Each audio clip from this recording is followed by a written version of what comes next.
from the Broadcast Center in Los Angeles, this is KCAL 9 News at 9. Breaking news in Northern California tonight. Tens of thousands forced to evacuate tonight due to concerns the Oroville Dam's emergency spillway could fail.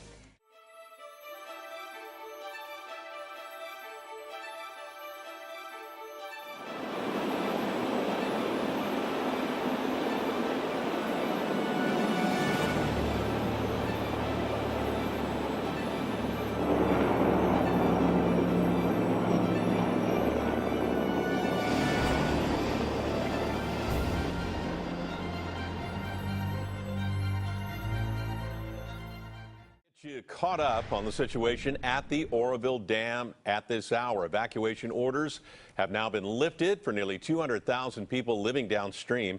Inspectors say the erosion threat has been addressed. Water officials are releasing 100,000 cubic feet of water per second to lower the lake level. They say the lake will be capable of handling more rain from the coming storms.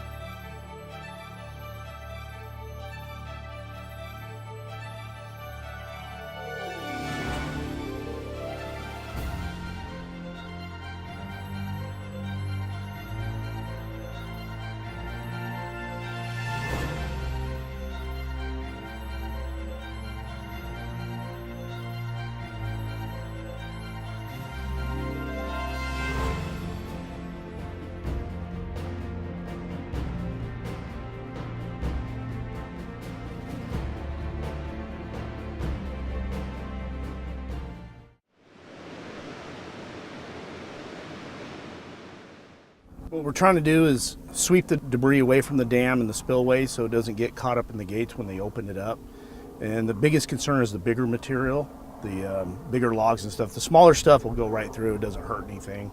So what we do is we take boats with log booms, which is usually about 25 logs chained together, and you get a boat on each side of the debris field and you just drive real slow and trap it all. And then once you get it full, we tie it together and then we call it a pod. And then once we get the pod, we take it over, store it until we get our bigger boat to tow them. We try to tow between 5 and 8 pods at one time to our disposal area. Once we get in a storage area, when the lake level drops, we come in with dozers, push it up into piles, and that usually takes about, this year it looks like it's probably about a month's worth of work just doing that. We're at the bottom here of the Oroville flood control spillway, and we're in the area where it was eroded after the spillway broke. What we do is we'll map the rock types, the shear zones, essentially the good, hard, fresh amphibolite here versus the weaker, more fractured and sheared rock.